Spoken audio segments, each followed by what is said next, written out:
So in July of 2021, I thru-hiked the Laugavegur trail in Iceland. In this video, I'm going to go into a bit more detail on how I approach the trail and just provide you with some general recommendations to help ensure that you have a fantastic time on the trail. Now, the traditional Laugavegur trail is about 52 kilometers in total, which is around 32 miles. I hiked, however, about 77 kilometers or 48 miles, and this is because I tried to add on an extra section to Skogar. If you've watched my hiking film, you probably know that I didn't actually make it to Skogar because the weather turned quite bad, so I actually had to head back unfinished. This hike had an incredible amount of variety on the trail, ranging from volcanic desert landscapes, to ice fields, to tundra, to forests.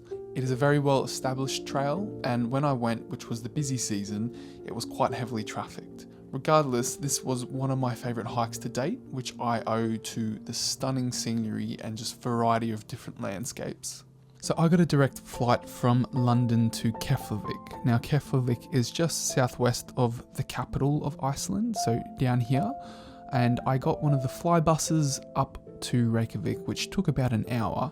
Once I arrived in Reykjavik, I stayed in an Airbnb for the night before the next morning getting one of the Highland buses to the beginning of the trailhead. Now, the Highland buses travel from Reykjavik down this highway. They start to come inland about here, and then they sort of weave their way off-road to the beginning of the trailhead, which, as I said, is here. And the beginning is a place called Laugavegur. Apologies if I'm pronouncing that incorrectly. Now, once I arrived at Laugavegur, I got some supplies. There's a few shops there that are fitted out in some old buses, and yeah, they've got lots of stuff. So I stocked up there, also got some chocolate, and essentially just sort of chilled out for a little bit, had a look. It's basically just a big campsite. Lots of people there, nothing too special, but it is a very sort of pretty place to sort of look at, with some very colourful sorts of sand dunes around, and also this volcanic sort of molten rock as well, which is very interesting, which you begin to head into, which is the first section of the trail, essentially. So day one takes you from Laugavegur all the way to Lake Álftavatn. And again, apologies if I'm pronouncing that incorrectly, but the lake is just situated all the way over here, and there's a little campsite there as well. And the distance for this day is approximately 25.8 kilometers or 16 miles. The first section takes you through this rocky volcanic landscape, and as you come out on the other side, you just have this incredible view of these colorful mountains, which is just unlike anything I've ever seen before. And from there, you begin to head up into this tundra sort of landscape up here. And this is really where you first start to encounter your first snowfields, and I guess, as I said, a bit of a tundra landscape, which is pretty cool. So you head along here for quite some time. You also come across these green spaces with these blue sulfur lagoons and the steam coming out over top of them. From here, you continue on. You pass the peak, and you eventually begin to decline into this green valley here. And as I said, Lake Álftavatn is situated down here, which is a nice little spot. One thing to note is that you're unable to wild camp on this trail, and you have to stay within the campsites. They're usually quite busy due to the larger volumes of people on the trail, but I didn't have any issues finding any spaces. There's toilets there's water provided, and I think you can pay extra for showers at some spots, but I didn't do that, so I can't comment on exactly where. But this was a nice little spot. It was quite foggy. Where we were staying was I guess just on dirt, essentially down by the river, but it was nice. It was suitable for what we needed anyway. And so day two would take me from Álftavatn here all the way down here to the campsite at Emstra, which is located around this section here. Now, day two was around 17 kilometers in total, or around 11 miles, so not too big of a day for day two. You begin departing the lake here, and you travel through this green mountainous area, which is quite nice before you start to come down here to more of a desert-like landscape, which sort of reminded me of being on another planet or on the moon. It's just so open, so vast, and you get to see these cool mountains off in the distance, which is just awesome to look at.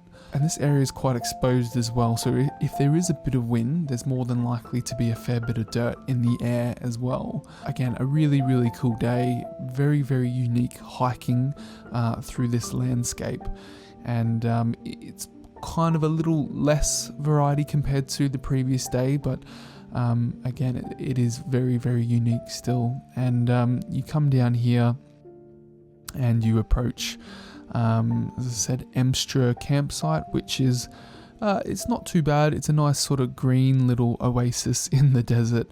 The people weren't overly friendly who were running it compared to the campsite at Alftavatten, but nonetheless it was a good spot. I had space to pitch my tent, and yeah, there was a shop there as well where I managed to stock up on some more supplies and got more chocolate and coffee. And yeah, that was day 2.